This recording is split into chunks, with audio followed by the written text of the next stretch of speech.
pour l'instant, on a vu des règles prédéterminées, c'est-à-dire plus grand que 10, plus grand que la moyenne, le top 10, etc.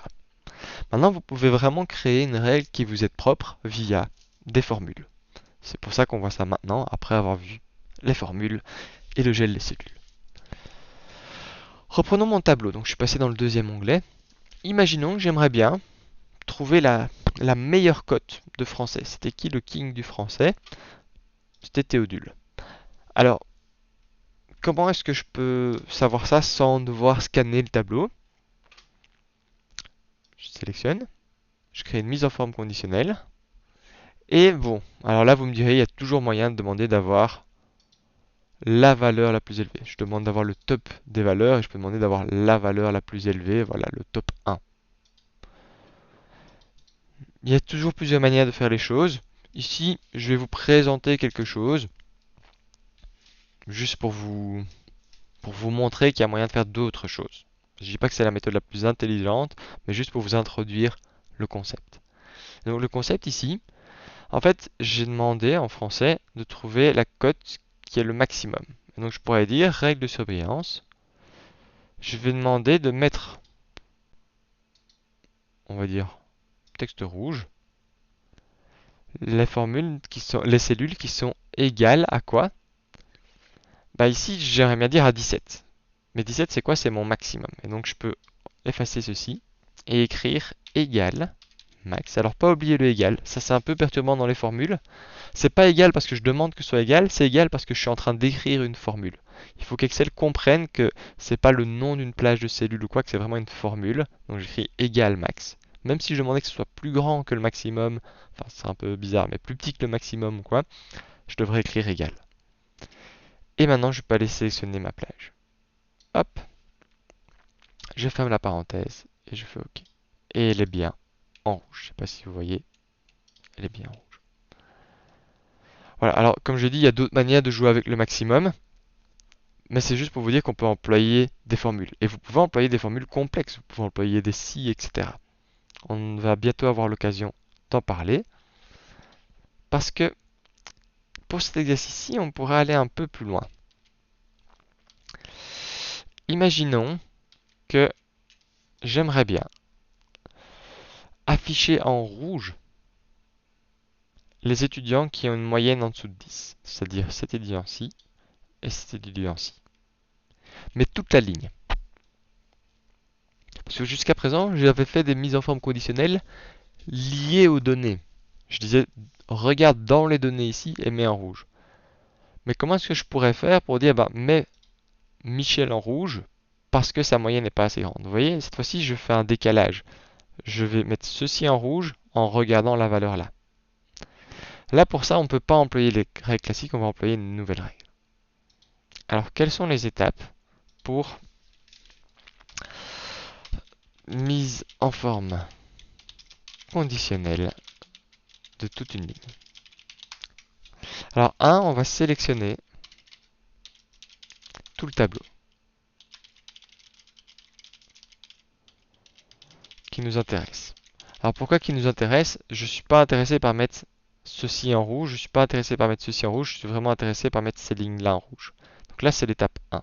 Je sélectionne ce qui m'intéresse. 2. On crée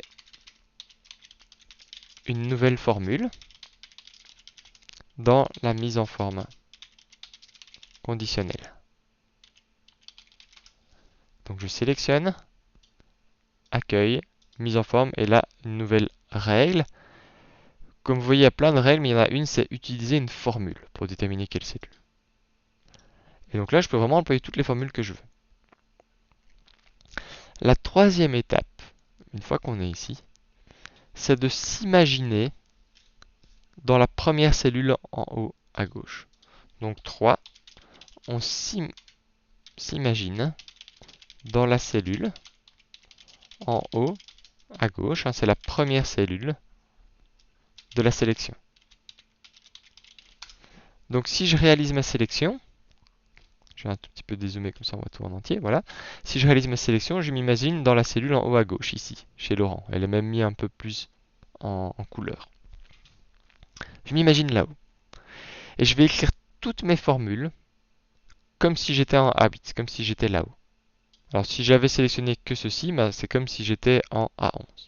Et donc, j'écris mes formules comme si j'étais en haut à gauche.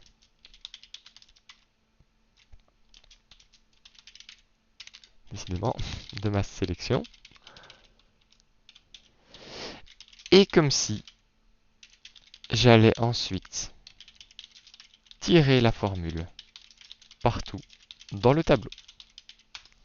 Ok, ça a l'air compliqué comme ça, mais c'est une question d'habitude. Donc je vais répéter les étapes et le faire. J'aimerais bien mettre toutes ces lignes-là avec une mise en forme conditionnelle. Je les ai donc toutes sélectionnées. Logique. Je vais faire une mise en forme conditionnelle, mais c'est une mise en forme par ligne. Je veux que toute la ligne soit rouge d'un coup, donc je vais créer pour ça une règle avec une formule. Il n'y a pas le choix, il n'y a pas d'autre manière. Et là, je m'imagine, ok, pour quelles conditions est-ce que A8 serait rouge? Alors je vais écrire une formule, donc je prends un réflexe, j'écris égal. Égal parce que je vais écrire une formule, c'est tout. Il n'y a pas parce qu'il y a d'égalité ou quoi, c'est juste parce que j'écris une formule. Bah, pour quelle raison est-ce que A8 sera en rouge? C'est si sa moyenne, F8, est plus petite. Et pour l'exercice, on va dire, on va mettre en rouge ceux qui sont en dessous de la moyenne de la classe. Juste comme ça, je fais un exercice un peu plus complexe plutôt que plus petite que 10. Donc ici, je vais mettre que Laurent aura sa ligne en rouge si sa moyenne, F8, est plus petite que la moyenne de la classe. Donc d'accord, j'ai vraiment écrit ça. Pourquoi je l'ai écrit pour Laurent? Parce que c'est la cellule en haut à gauche de ma sélection. C'est lui mon exemple, si on veut. Et maintenant, pas oublier le point 5 des instructions ici. On va faire comme si j'allais tirer la formule partout dans le tableau. Donc ma formule que j'ai écrite pour A8, entre guillemets, elle va être tirée vers la droite. Si je tire ça vers la droite, est-ce que j'ai envie que F8 bouge? Est-ce que j'ai envie que F8 aille vers la droite? Est-ce que j'ai envie de regarder les colonnes à droite? Bah non, j'ai pas envie que F8 bouge. Est-ce que j'ai envie que F18 bouge? Qui se tire aussi vers la droite? Non. Par contre, mon tableau, je vais le tirer vers la droite, mais je vais aussi le tirer vers le bas. Virtuellement, hein. Je ne vais pas le faire parce que j'ai déjà tout sélectionné, mais le fait d'avoir tout sélectionné, ça veut dire que la condition que j'écris ici pour A8, bah, je veux en faire une qui marcherait si je tirais ça vers la droite et vers le bas pour remplir toute ma sélection. Et donc si je tire vers le bas, est-ce que c'est toujours la moyenne de Laurent que je dois regarder? Ben non, c'est la moyenne d'Antoine que je veux regarder, parce que je serai à la ligne d'Antoine. Et donc je ne veux pas rester toujours indéfiniment en F8. À un moment, j'aimerais bien passer en F9 et puis en F10. Et donc mon F8 ici, je vais enlever le gel. Vous voyez que par défaut, c'est pas moi qui les avais mis, hein, les gels. Ici avec les dollars, ça s'était mis tout seul. Je vais enlever ce gel pour dire, bah non, quand on descendra de ligne, descendre la moyenne.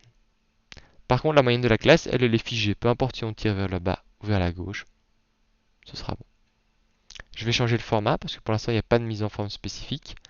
Je vais demander que la police, ce soit du rouge. Vous avez un aperçu ici, ça me convient très bien. Alors pour rendre les choses un peu plus claires, plutôt que mettre la police rouge, je vais demander plutôt que le fond soit rouge. Juste pour rendre les choses plus claires pour la vidéo. Je fais OK. Et voilà. On voit ici que tous ceux qui avaient une moyenne en dessous de la moyenne de la classe ont eu toutes leurs lignes en rouge. Ce qui rend les choses plus claires et qui est très pratique. Parce que imaginez que j'ai un tableau qui fasse plusieurs pages et que je dois aller voir sur la droite pour continuer et revenir à gauche. C'est pas pratique d'avoir juste une cellule. Et donc ça c'est extrêmement pratique. Et c'est une question de réflexe. C'est une question voilà, d'avoir l'habitude de prendre ça. C'est pas très compliqué, il faut juste l'avoir fait une fois ou deux. Et en soi, si vous êtes à l'aise avec le fait d'écrire des formules que vous pouvez tirer à gauche, à droite, c'est plus ou moins la même chose. Ici, c'est comme si j'avais écrit dans la condition, si la cellule ici, F8, est plus petite que celle-ci, rouge. C'est comme si j'avais écrit ceci en gelant correctement, c'est-à-dire que mon F18 ne va pas bouger et que mon F8, on voulait que juste F soit gelé. C'est exactement la même logique, sauf qu'il faut l'écrire un peu différemment. Ça va? Donc on va regarder ce que j'ai fait. Si je vais dans mise en forme conditionnelle, gérer les règles. J'ai rien sélectionné, donc je vais demander de voir pour toute la feuille de calcul.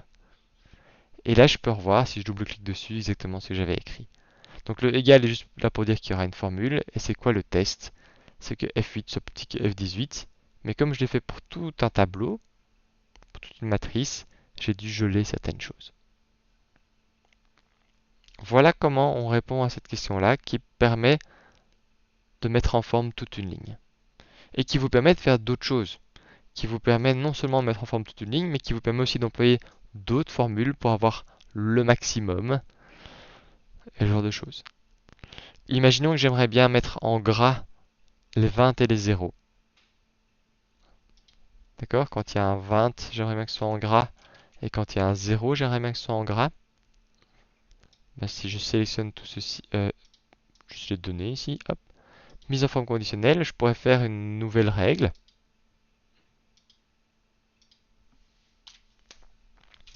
Qu'est-ce que j'aimerais bien faire comme nouvelle règle? J'aimerais bien dire, bah, on se rappelle, je veux faire ça pour toutes les cases de mon tableau. Et donc, bon, il y a d'autres manières de le faire, mais pour vous faire comprendre la logique, j'imagine que je suis ici en B8. Ben, j'aimerais bien, si mon B8 est égal à 0, ou si B8 est égal à 20. Ça, c'est ce que j'aimerais bien écrire. Comment est-ce qu'on fait un OU dans Excel? Ben, il y a une fonction qui s'appelle OU, qui va s'écrire comme ceci. Donc, c'est vraiment intuitif, et c'est l'utilité de la fonction OU. Voilà. Là, ça va mettre ma case B8 en gras, si elle est égale à 0 ou si elle est égale à 20. Maintenant, il faut faire attention. J'ai fait toute une sélection. Donc, il faut imaginer qu'après, ça va être tiré vers la droite, tiré vers le bas. Si je laisse comme ceci, je vais juste mettre la mise en forme pour qu'on le voit bien. Je vais mettre du gras vert. Voilà. Si je laisse comme ceci, regardez ce qui va se passer. Ben rien. Mon 20 ici est resté normal. Mon 0 est resté normal. Par contre, si je change B8 par un 0, tout devient vert. Et si je change B8 par un 20, tout devient vert aussi. Qu'est-ce qui s'est passé? Alors si vous avez suivi, vous devriez avoir une petite idée. Ici, j'ai toute une sélection et j'ai fait mes formules pour B8, mais qui étaient gelées. Donc ça veut dire que quand virtuellement cette formule a été tirée tout le long du tableau, tout le monde continuait à regarder B8 parce que B8 n'était pas tiré, il était 100% gelé. Si j'ai envie que ça suive le tableau, peu importe si je tire vers la droite ou vers le bas, alors je peux complètement dégeler B8. Et donc là, ça vient à dire, je regarde B8, quand ça tournera, ça passera à B9, quand à C8, etc. Et je regarde si c'est égal à 0 ou à 20, grâce à la fonction logique OU. Et il y a toujours ce égal au début, car c'est une fonction. Et voilà qui est mieux. Vous voyez que chaque fois que j'ai un 0 et un 20, c'est mis en vert. Voilà donc pour comment employer des formules avec la mise en forme conditionnelle. Et c'est déjà tout. C'est tout ce qu'il y a à savoir, et en fait vous en savez même déjà beaucoup plus que vous ne le pensez sur la mise en forme conditionnelle. Je vous encourage à regarder les exercices pour vous entraîner, parce qu'il n'y a rien de tel que s'entraîner pour réussir à faire ceci. Bon boulot!